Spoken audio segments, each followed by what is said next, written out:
요즘 한국의 젊은 층 사이에서 특히 중국에 대한 부정적인 감정이 눈에 띄게 커지고 있습니다.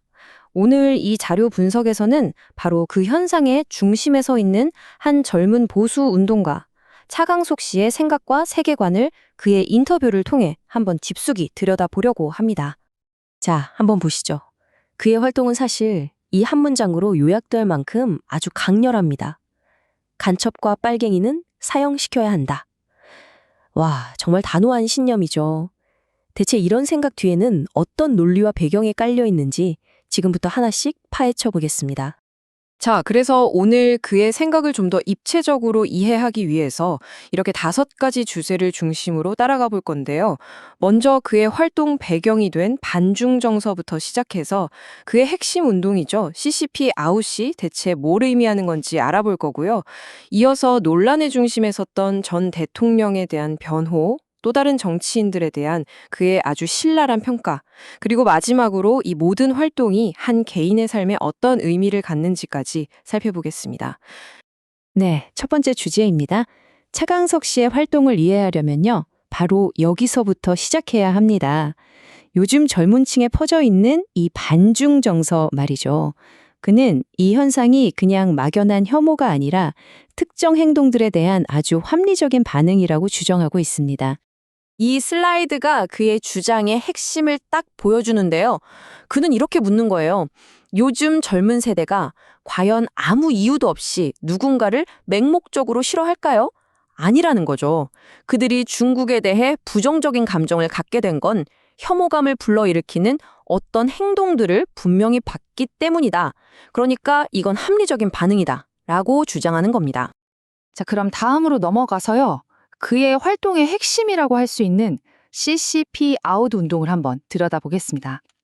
이 구호 안에 그가 정확히 누구를 적으로 보고 또 무엇과 싸우고 있는지가 아주 명확하게 담겨 있거든요. 여기서 CCP는요, Chinese Communist Party, 바로 중국 공산당을 의미합니다. 근데 이 슬라이드에서 정말 흥미로운 지점이 있어요. 그가 아주 분명하게 선을 긋고 있다는 겁니다. 자신의 비판 대상은 선량한 중국 국민이나 관광객이 아니라 오직 중국 공산당이라는 정치 체제, 바로 거기에만 국한된다는 거죠. 아니, 그렇다면 왜 이렇게까지 CCP를 문제 삼는 걸까요? 그의 주장은 크게 3가지 차원으로 요약해 볼 수 있습니다. 먼저 경제적인 위협. 알리페이 같은 걸 쓰면 한국 경제는 그냥 거쳐갈 뿐 돈이 전부 중국으로 빠져나간다는 거고요. 다음은 전략적인 위협입니다. 1대1로 정책으로 세계를 잠식하려 하고 제주도 같은 핵심 지역의 땅을 마구 사들인다는 거죠. 그리고 마지막으로 군사시설을 촬영하는 것 같은 행동은 이건 뭐 빼도 박도 못하는 간첩행위, 즉 직접적인 안보 위협으로 보고 있는 겁니다. 자, 이제 그의 정치적인 충성심이 어떻게 나타나는지 한번 살펴보겠습니다. 특히 아주 큰 논란이었죠. 윤석열 전 대통령의 비상계엄 선포에 대한 그의 확고한 지지를 통해서 그의 논리가 어떻게 작동하는지 따라가 보죠. 이 사건의 핵심 질문이죠. 과연 2024년에 비상계엄 선포는 정당한 조치였을까요? 당연하게도 이 질문에 대한 사회적인 비판과 그의 시각은 정말 극명하되 엇갈립니다. 이 슬라이드를 보시면 그 차이가 한눈에 들어오실 겁니다. 많은 사람들이 계엄 선포를 민주주의에 대한 공격이라고 봤잖아요. 그런데 차강석 씨는 거대 야당이 대통령의 손발을 꽁꽁 묶어서 아무 일도 못하게 했기 때문에 어쩔 수 없이 내린 통치행위였다고 주장합니다. 한마디로 지지자라면 내가 뽑은 대통령을 끝까지 믿어줘야 한다는 논리인 거죠. 그런데 말이죠. 그의 충성심이 그냥 맹목적인 건 아닙니다. 아주 중요한 조건이 하나 붙어요. 바로 법의 테두리 아는 겁니다.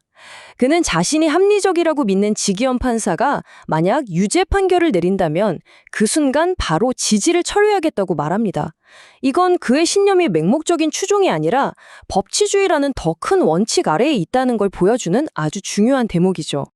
자, 이번에는 여러 정치인들에 대한 그의 평가를 통해서 그가 지금의 정치 지형을 어떻게 보고 있는지 한번 살펴보겠습니다. 그의 평가는요, 아주 직설적이고 때로는 비유가 정말 흥미롭습니다. 먼저 현 정부에 대한 평가부터 볼까요? 100점 만점에 18점입니다. 이건 재수강조차 불가능한 그냥 완벽한 낙제점이라는 거죠. 환율 인사, 정책, 거의 모든 면에서 부정적인데 특히 이 18이라는 숫자는 아시는 분들은 아시겠지만 좀 특정 비속어를 연상시키려는 의도가 담긴 아주 신랄한 평가라고 할 수 있습니다.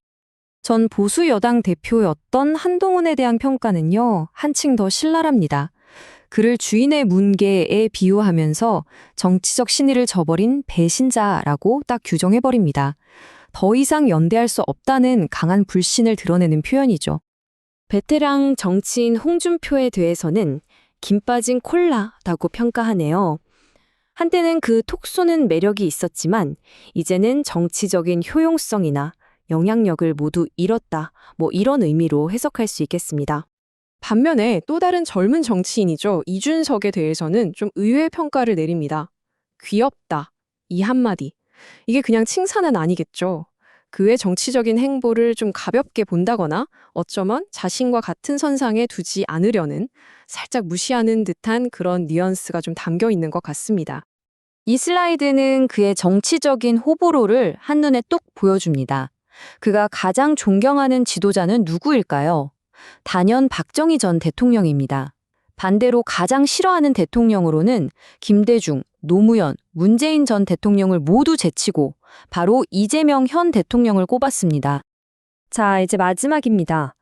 이렇게 강경한 정치 활동을 하는 것이 뮤지컬 배우라는 그의 본업과 또 한 개인의 삶에는 과연 어떤 의미를 갖는지 살펴보면서 이 분석을 마무리하겠습니다. 그는 자신의 선택이 가져올 직업적인 대가를 아주 명확하게 인지하고 있는 것 같아요. 하지만 동시에 배우라는 직업은 실력만 있다면 언제든 다시 돌아갈 수 있다는 믿음을 가지고 있습니다. 다시 돌아가는데 아주 오랜 시간이 걸릴지라도 그것 또한 자신의 몫이라고 아주 담담하게 받아들이고 있는 거죠. 그리고 이 모든 행동의 가장 깊은 곳에는 바로 이런 동기가 자리하고 있습니다. 백도 없고 돈도 없는 사람이 오직 노력만으로 꿈을 이룰 수 있다는 걸 바로 자기 자신으로 증명해 보이고 싶다는 열망. 결국 그의 연기활동과 정치활동 모두 이 하나의 목표를 향하고 있다고 볼 수 있겠네요. 차강석 씨의 이야기는 결국 우리에게 이런 질문을 던지는 것 같습니다. 한 개인이 가진 강한 신념이 이렇게 공적인 싸움으로 이어질 때 그가 치러야 할 궁극적인 대가는 과연 무엇일까요? 이는 개인의 선택과 사회적 책임, 그 사이의 경계에 대해 우리 모두가 다시 한번 생각하게 만드는 지점인 것 같습니다.